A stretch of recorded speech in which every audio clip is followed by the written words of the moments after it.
प्यारे विद्यार्थियों, नमस्कार। मैं सुरेश चंद्र मीना, प्रवक्ता विद्युत के पद पर राजकीय पॉलिटेक्निक महाविद्यालय 12 में पदस्थापित हूँ। आज के इस वीडियो ई लेक्चर के अंतर्गत ई 205 इलेक्ट्रिकल सर्किट थ्योरी के टॉपिक सुपरपोजिशन थ्योरम के बारे में अध्ययन करेंगे एवं जानेंगे कि सुपरपोजिशन प्रमेय के द्वारा किस प्रकार न्यूमेरिकल क्वेश्चंस को सॉल्व करते हैं। दिए गए सर्किट में 2 ओम प्रतिरोध में धारा I का मान सुपरपोजिशन प्रमेय से ज्ञात करना है। यहाँ पर देखिए A और B के मध्य में 2 ओम रेजिस्टेंस लगा हुआ है। इस टर्मिनल A और B के मध्य में बहने वाली करंट की डायरेक्शन A से B की ओर है। तो जो करंट सर्किट में दी हुई है उसको हम पॉजिटिव लेंगे। यदि करंट B से A की तरफ फ्लो होगी तो उसको हम क्या मानेंगे, नेगेटिव मानेंगे। जैसा कि हमने पढ़ा कि सुपरपोजिशन प्रमेय में एक समय में एक ही सोर्स कार्य करता है, दूसरे सोर्स को डीएक्टिवेट कर देते हैं। अतः नियम के अनुसार सबसे पहले यहाँ पर 4 वोल्ट का वोल्टेज सोर्स अकेला कार्य करेगा एवं 2 वोल्ट के सोर्स को उस समय डीएक्टिवेट यानी कि शॉर्ट सर्किट कर देंगे और टर्मिनल ए और बी के मध्य में बहने वाली करंट का मान एवं उसकी डायरेक्शन ज्ञात करेंगे। इसी प्रकार स्टेप 2 में 2 वोल्ट का वोल्टेज सोर्स अकेला कार्य करेगा एवं 4 वोल्ट को शॉर्ट सर्किट कर देंगे एवं इस दौरान करंट का मान ज्ञात करेंगे एवं करंट की डायरेक्शन भी ज्ञात करेंगे। अंत में हम देखेंगे कि जो करंट ए से बी की ओर फ्लो हो रही थी उसको पॉजिटिव मानेंगे और जो करंट बी से ए की ओर फ्लो होगी उसको हम नेगेटिव मानेंगे। यदि दोनों सोर्स से फ्लो होने वाली करंट यदि ए से बी है तो दोनों का एडिशन करेंगे।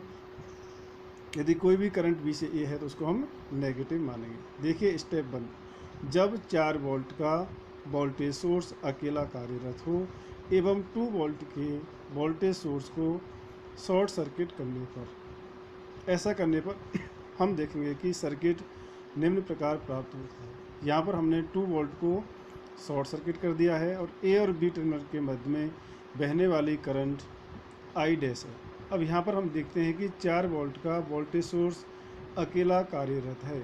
इसके द्वारा सर्किट में बहने वाली कुल करंट I टोटल का मान ज्ञात करेंगे। इसके बाद पॉइंट ए पर हम देख रहे हैं कि यहाँ पर करंट का डिवीजन होगा। जो I टोटल 4 वोल्ट के सोर्स से आ रही है टर्मिनल ए पर पहुँचते ही 3 ओम और 2 ओम में डिवाइड हो जाएगी। तो यहाँ पर हम करंट डिवीजन रूल के द्वारा I डैश का मान ज्ञात करेंगे। जैसा कि देखिए I टोटल बराबर टोटल वोल्टेज कितना है 4 वोल्ट, तो 4 वोल्ट। अब यहाँ पर देखेंगे 4 वोल्ट से एक ही रास्ता जा रहा है 1 ओम। ये सीरीज़ में ए पॉइंट पर पहुँचने पर क्या 2 भागों में करंट डिवाइड हो रही है। तो ये 2 ओम और 3 ओम किसमें हो गए, समानांतर में। अतः कुल रेजिस्टेंस क्या होगा 1 ओम प्लस 2 समानांतर 3। इस प्रकार I टोटल बराबर टोटल वोल्टेज 4 अपॉन 1 प्लस 2 समानांतर 3। इसको आगे हम सॉल्व करेंगे तो 4 अपॉन हर में क्या आ जाएगा 1 प्लस, दोनों समानांतर में हैं, दोनों को पहले गुणा करेंगे अंश में और हर में दोनों का एडिशन करेंगे तो 2 इंटू 3 अपॉन 2 प्लस 3। इस प्रकार 4 अपॉन 1 प्लस 6/4। इसके बाद में I टोटल का मान आया 4 अपॉन 11/5। इसको सॉल्व करने पर आ गया 20 अपॉन 11 एम्पियर। यानी इस सर्किट में 4 वोल्ट के वोल्टेज सोर्स द्वारा बहने वाली कुल करंट का मान 20 अपॉन 11 एम्पियर है। अब हम ए पॉइंट पर ये करंट क्या होगी, 2 भागों में बटेगी। तो हम करंट डिवीजन रूल के द्वारा I डैश का मान ज्ञात करेंगे।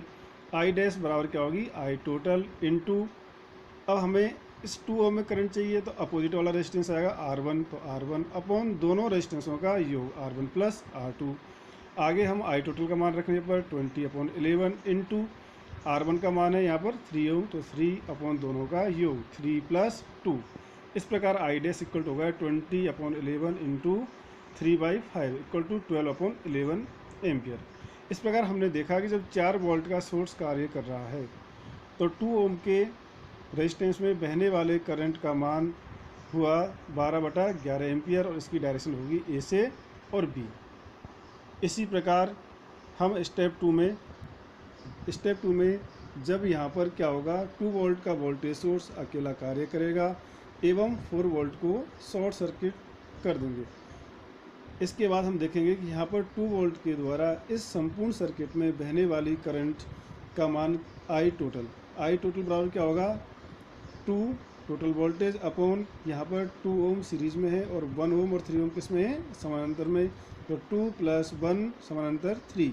इसको हमने आगे सॉल्व किया तो 2/2 प्लस दोनों को अंश में गुणा करने पर 1 × 3 अपॉन 1 + 3, तो आई टोटल बराबर आ गया 2/2 + 3/4 = 2/11/4। इस प्रकार आई टोटल का मान आया 2 × 4/11 = 8/11 B/A, यानी यहाँ पर आई टोटल का मान आई डबल डैश के बराबर होगा, जिसकी डायरेक्शन क्या होगी बी से ए। तो I double dash = I total = 8/11 ampere और उसकी डायरेक्शन है बी से ए।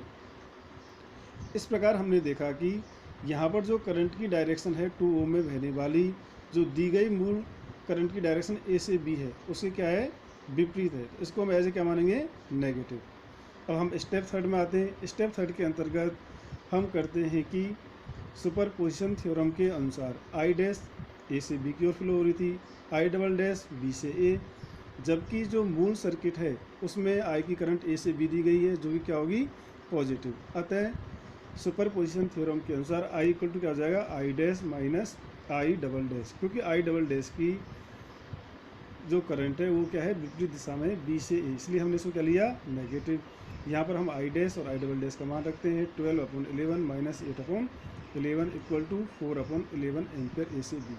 इस प्रकार इस 2 ओम के रेजिस्टेंस में बहने वाली करंट का मान 4/11 एम्पियर है, जिसकी डायरेक्शन क्या है ए से बी। अब हम क्वेश्चन नंबर 2 सॉल्व करेंगे, जिसमें हमें धारा आई का मान सुपरपोजिशन प्रमेय के द्वारा ज्ञात करना है। जैसा कि हम सर्किट में देख रहे हैं कि इस वाले सर्किट में 2 करंट सोर्स 120 एम्पियर और 40 एम्पियर एवं एक वोल्टेज सोर्स 10 वोल्ट है। तो यहाँ पर क्या होगा स्टेप 1 में हम जब 120 एम्पियर का करंट सोर्स अकेला कार्य करेगा, उस कंडीशन में अदर सोर्स को यानी 10 वोल्ट को शॉर्ट सर्किट और 40 एम्पियर को ओपन सर्किट कर देंगे। इसी प्रकार स्टेप 2 में 40 एम्पियर का करंट सोर्स अकेला कार्य करेगा, उस कंडीशन में अदर को डीएक्टिवेट करेंगे, यानी 120 एम्पियर को ओपन सर्किट और 10 वोल्ट को शॉर्ट सर्किट। स्टेप थर्ड के अंदर 10 वोल्ट का सोर्स अकेला कार्य करेगा और अदर सोर्स को डीएक्टिवेट करने पर यानी 40 एम्पियर को ओपन सर्किट और 120 एम्पियर को ओपन सर्किट कर देंगे।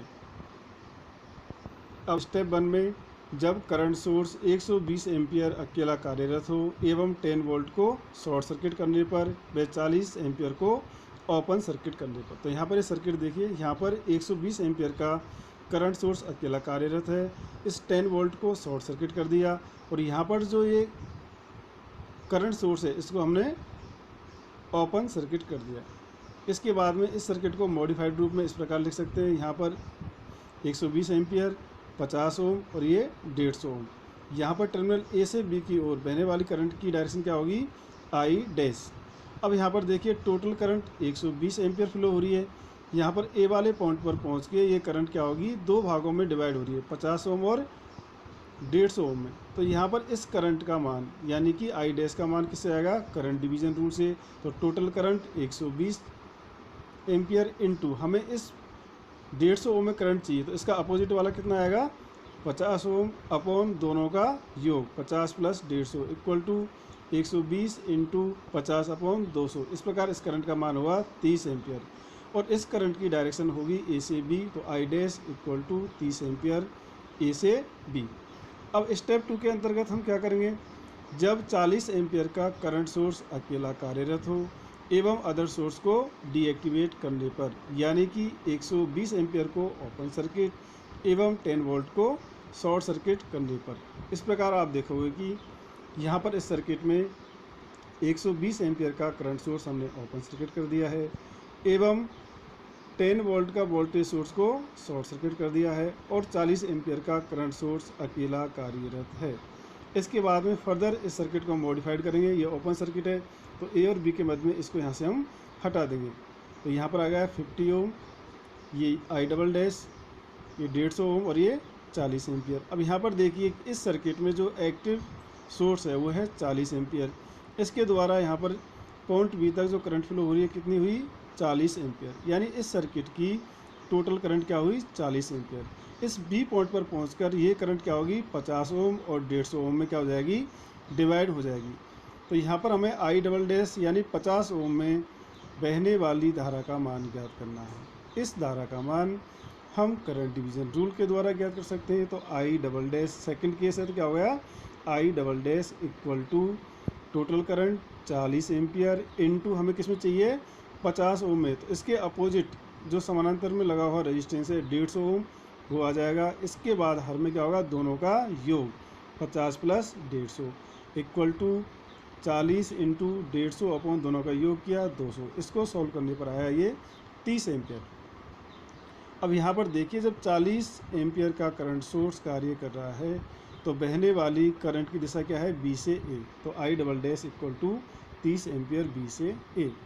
अब स्टेप थर्ड के अंतर्गत हम क्या करेंगे कि यहाँ पर 10 वोल्ट का सोर्स अकेला कार्य करेगा और दोनों करंट सोर्स 120 एम्पियर और 40 एम्पियर को हम ओपन सर्किट कर देंगे। तो देखिए, जब वोल्टेज सोर्स 10 वोल्ट अकेला कार्यरत हो एवं अदर सोर्सेज को डीएक्टिवेट करने यानी कि निष्क्रिय करने पर, निष्क्रिय से मतलब है करंट सोर्स को हम ओपन करते हैं और वोल्टेज को शॉर्ट।